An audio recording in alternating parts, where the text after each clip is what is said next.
That's right. Good. No need for you to go just yet.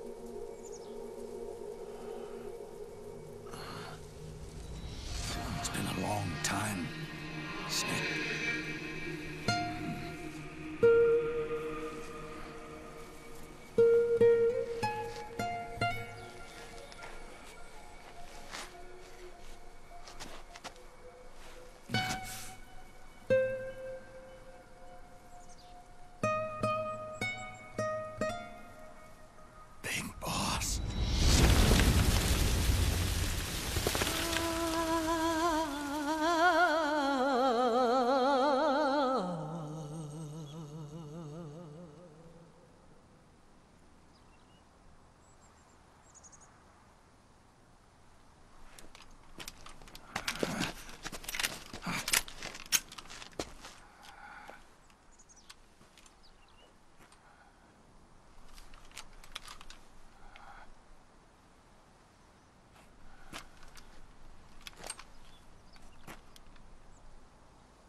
Let it go, my son.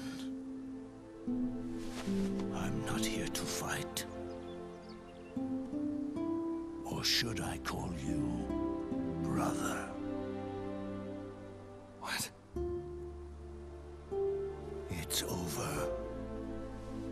Time for you to put aside the gun and live.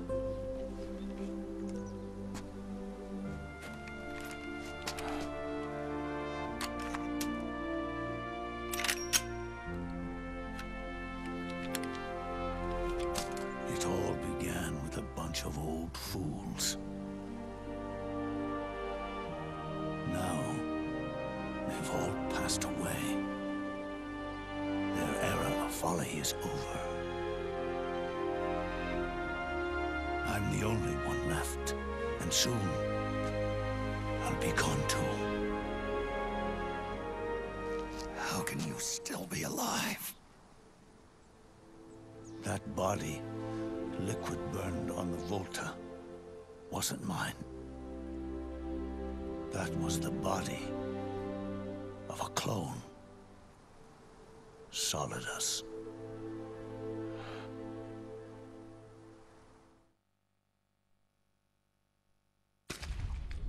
He was a perfect clone. Zero and the proxy AIs that came after him were convinced that Solidus was me.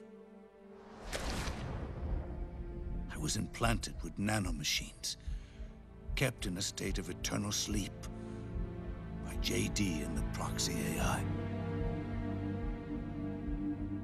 They had me sealed away completely, not only my physical body, but my will too. The technology was similar to what they used to restrain the B&B members you encountered. For me to wake again, the system had to be destroyed, one way or another. Ocelot and Eva wanted two things: to bring me back to life and to end the Patriots. That meant destroying the AI and killing the man, JD and Zero. Right before you uploaded the virus into GW, the way to JD was opened, but only through the physical manifestation of GW. That's when we finally learned the location of this man, Zero.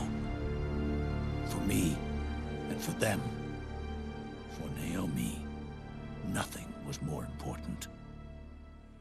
And it was for that they put their grand scheme into motion. Eva stole my body from them and reconstructed it by replacing the missing parts with pieces from Liquid and Solidus.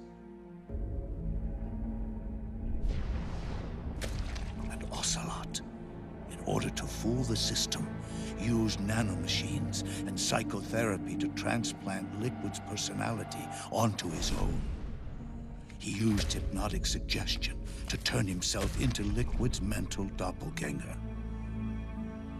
For all our advances in nanotechnology, information and genetic control, they've never managed to control people at will, let alone turn one person totally into another. Under certain conditions, someone can be made to play a specific role. Act like someone else. Cats do love to play as snakes. It all started with him. Zero.